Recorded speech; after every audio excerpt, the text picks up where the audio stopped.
हम है जिल्लल्लाही, घोड़े से उतरे बगैर मैं अफजल खान मोहम्मद शाही सिवा को अपने सामने लाऊंगा, जिंदा या मुर्दा। हमें सिवा की माफी या गिरफ्तारी नहीं, सिर्फ उसकी मौत चाहिए। ये तो लिए मेरे लिए और भी आसान है मलिका। विजापूरहून खान निघाला ही बातमी महाराजांपर्यंत पोहोचली. महाराज महाराज 22,000ची फौज आणि बक्कळ युद्ध साहित्य घेऊन खान इकडंच येत आहे महाराज.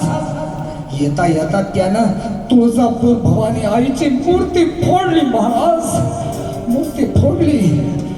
माणकेश्वराचे शिवालय बी फोडलं आणि पंढरपुरात बी देवस्थानावर हल्ला चढविला आहे महाराज.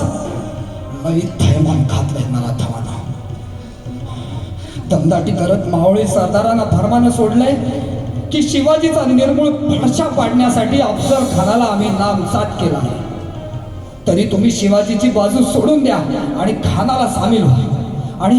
आणि महाराज महाराज खंडोजी खोपडे स्वार्थापायी खानाला सामील बी झालेत महाराज, सामील बी झालेत. कान्होजी तुम्हास ते भेटायला आलेत महाराज. मुजरा महाराज, आम्हालाही फरमान आले खानाच. नाही, तुम्ही खानाकडे जा. आमच्या पायी तुमचा सर्वनाश करून घेऊ नका. महाराज, स्वार्थासाठी खानाकडे जायचं, झेदे पितुरी करतील, अशक्य, केवळ अशक्य. महाराज, एक वेळ चंद्र सूर्य आसमानातून निखळतील, पण हे अशक्य आहे. असं म्हणून कान्होजींनी राजांच्या समोर आपल्या घरादारावर पाणी सोडलं. महाराजांचं नियोजन सुरू झालं. बहिर्जी, मला खानाची इत्तमभूत माहिती कळली पाहिजे. घोडदळ किती, पायदळ किती, अश्वदळ किती, तोफा किती, खानाची उंची किती, जाडी किती, वजन किती. खानासाठी प्रतापगडाच्या पायथ्याशी उंची शामियाना उभा, तिथल्या झुमरांना हिरे माणकर रत्न लावा. खानाचे डोळे तिकलेच पाहिजे. आणि खानाला निरोप द्या, मी घाबरलो आहे, मी शरण येतो, पण वाईमध्ये येऊन भेटण्याचे धैर्य मला होत नाही. खान साहेबांनीच येथे प्रतापगडाखाली यावे, मी भेटण्यास तयार आहे. भेट ठरली आणि राजे खानाच्या भेटीसाठी निघालेले दिसताच अवघा प्रतापगड गहिवरला. अनेक मावळे, सैनिक, प्रजाजन बरोबर राजांच्या भोवती जमले आणि राजांना विनवू लागले, आम्हाला बरोबर घेऊन चला. त्या सर्वांची माया राजे जाणून होते. तेवढ्याच मायेने राजे म्हणाले, तुम्ही माझ्या बरोबर येऊ नका. जेवढे ठरले आहेत तेवढेच येतील. तुम्ही गडाचं रक्षण करा माझ्या भावांनो. संभाजी राजांना सांभाळा. स्वराज्य नेताजी पालकरांकडे निरवले आहे, सांभाळा. शहाजी राजांना माझा मुजरा सांगा. महाराज राजगडावरून निघाले. त्यांच्या कानात जिजाऊंचे शब्द घुमत होते. शिवबा, विजयी होशील, चढती दौलत तुला लाभेल, शिवाय यशाचा विडा मिळवून आण. शिवबा, काम बुद्धीनं करावं. संभाजीचा उस्त फेडून घे, अफजल खानाचा सूड घे. शिवबा, तिकडून उन्मत्त असा अफजल खान निघालाच होता राजांच्या भेटीला. जरी दिसे शांत, उरी असे आकांत. जरी दिसे शांत, उरी असे आकांत.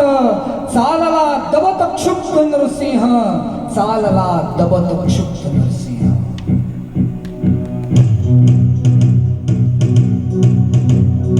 दुंदुभी निनादल्या, नौबती कडाडल्या, दशदिशा थरारल्या. केसरी गुहे समीप मत्त हत्ती चालला, मत्त हत्ती चालला, मत्त हत्ती चालला, मत्त हत्ती चालला. वाकुनी आदिलशहा सकुर्नी सात देऊनी, प्रलय काळ तो प्रचंड खान तिघे तेथुनी. धरली धरणी व्योम शेष ही शहारला, मत्त हत्ती चालला, मत्त हत्ती चालला. खान चालला पुढे अफाट सैन्य मागुती, उंट हत्ती पादक्या ही रांग लांब लांबती. डोळ धाड ही निघे स्वतंत्रता गिळायला, मत्त हत्ती चालला, मत्त हत्ती चालला. तुळजापूरची भवानी माय महान मंगला, राऊळात आदम खान दैत्यांसह पोचला. मूर्ती भंगली मनात चित्रगुप्त हासला, मत्त हत्ती चालला, मत्त हत्ती चालला. सावधान हो शिवा, वैर्याची रात्र, काळ येत से समोर साधपूच वेळ. देऊनी बळी अजास तोषवी भवानीला मत्त हत्ती चालला मत्त हत्ती चालला श्रवणी तप्त तैल से शिवास वृत्त पोचले रक्त तापले कराल खड्ग सज्ज जाहले मर्दण्यास कालियास कृष्ण सज्ज जाहला दुंदुभी नादल्या नौबती कडाडल्या यवन हत्ती मर्दण्यास सैन्य सिंह चालला सैन्य सिंह चालला सैन्य सिंह चालला आन हासला मधी शिवा समोर पाहुनी राष्ट्रप्रेम वाढी राष्ट्रप्राण वेळीला मिठी अजस्त्र घालुनी आओ शिवा आओ राष्ट्रप्राण वेळीला मिठी अजस्त्र घालुनी चाहला कट्यार वार कृष्ण सर्प दंशला सैन्य सिंह चालला सैन्य सिंह चालला बगल देऊनी क्षणात मगर मिठी तोडली वज्रमुष्टी उघडुनी व्याघ्र नखे खुपसली चित्कारत या अल्लाह चित्कारत या अल्लाह खान भूमी लोळला दुंदुभी निनादल्या नौबती कडाडल्या केसरी गुहे समीप मत्त हत्ती मारला मत्त हत्ती मारला मत्त हत्ती मारला जाहली भवानी यवन रक्त प्राशुनी ती गर्जना हर हर महादेव हर हर महादेव ती गर्जना हर हर महादेव त्रिभुवनी हे अजिंक्य हिंदू राष्ट्र दश दिशानी नादल्या मत्त हत्ती